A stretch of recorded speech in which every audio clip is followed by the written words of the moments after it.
जी हाँ, नमस्कार। आपका हमारे इस चैनल पर हार्दिक स्वागत है। उत्तर प्रदेश विधानसभा चुनाव 2022 में किस प्रकार कांग्रेस पार्टी तुरुप का इक्का साबित होगी। कांग्रेस पार्टी का सियासी गणित आपके सामने प्रकट कर रहे हैं। कांग्रेस के कारण दूसरी पार्टी भी अचंभित है।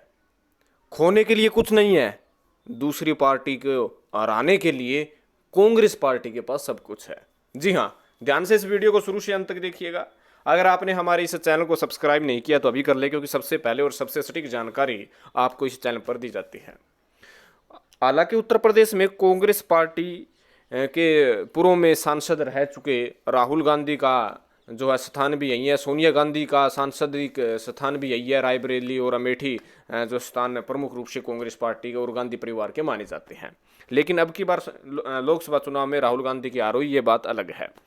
लेकिन उत्तर प्रदेश विधानसभा चुनाव से पहले जिस प्रकार से कांग्रेस पार्टी ने प्रियंका गांधी को उत्तर प्रदेश का प्रभारी बनाया, कांग्रेस पार्टी से जैसे ही प्रियंका गांधी को प्रभारी बनाया है, कहीं ना कहीं कांग्रेस पार्टी जो अपना प्रोग्राम होती थी, जो अपनी रणनीति होती थी उत्तर प्रदेश में, उसमें मजबूती आई है।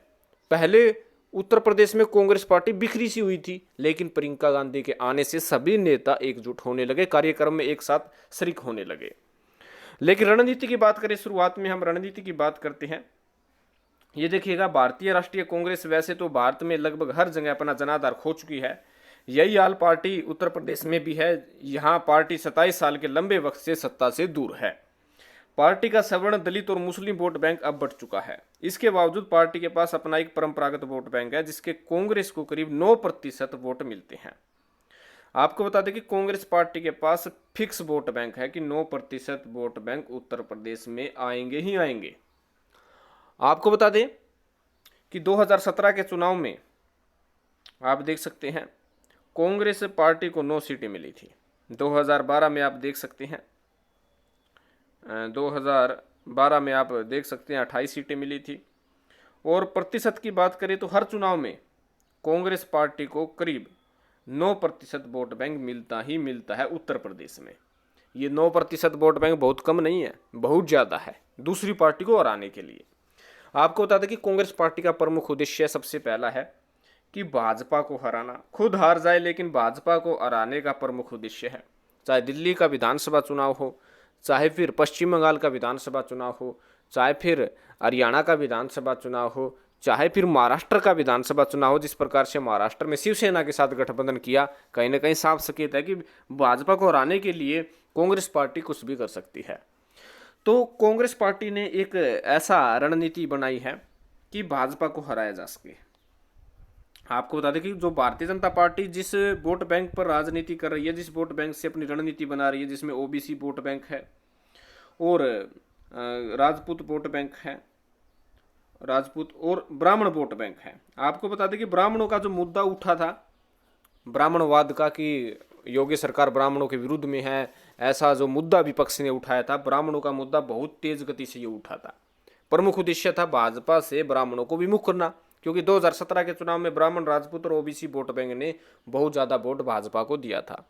हालांकि कामयाबी हासिल भी हुई है। 15 से 20% जो ब्राह्मण हैं वो बीजेपी से नाराजगी हुए हैं, जिसका खामियाजा बीजेपी को भुगतना पड़ सकता है।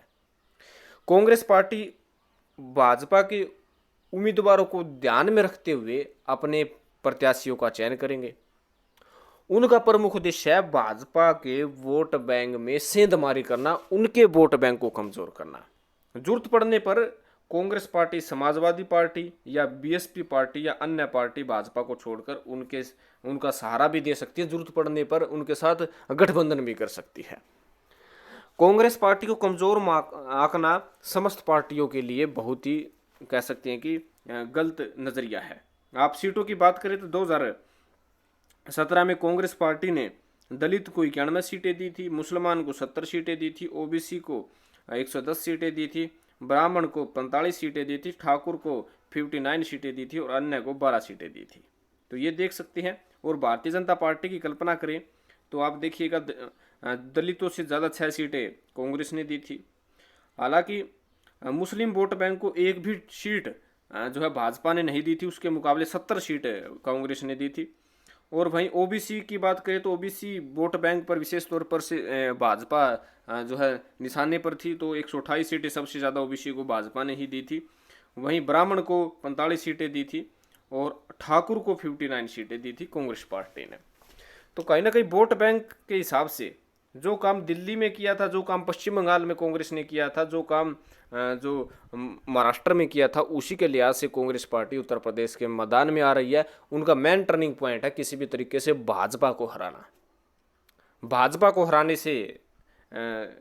के लिए वे मैदान में आ रही है। 9% वोट बैंक यदि विपक्षी पार्टी को सहारा दे देती है, चाहे समाजवादी पार्टी हो चाहे बीएसपी पार्टी हो, तो 9% से बीजेपी का गिराफ गिरेगा और इनका बनेगा। और अगर बाद में ऐसी सिचुएशन आ जाती है कि किसी पार्टी को कांग्रेस का सहारा हो, तो वे कांग्रेस समाजवादी पार्टी या बीएसपी को सहारा भी दे सकती है। आपको पता है कि भारतीय जनता पार्टी जब भी कोई विधानसभा चुनाव होता है तो दिल्ली में उन्होंने, आपको पता है कि 40 पार का नारा दिया था, हरियाणा में 75 पार का नारा दिया था, और पश्चिम बंगाल में 200 पार का नारा दिया था, झारखंड में 65 पार का नारा दिया था, वह अन्य राज्यों में अन्य यानी जो 3/3 से भी ज़्यादा सीटों का नारा दिया था। भारतीय जनता पार्टी इन नारों के बल पे यानी ज़्यादा सीटें दिखा देती है। इन नारों के बल से जो विपक्षी पार्टी का मनोबल गिराने की कोशिश करती है, विभिन्न प्रकार की रैलियों में कहती है हम अब की बार 200 पार सीट लेंगे, अब की बार हम 300 पार सीट लेंगे।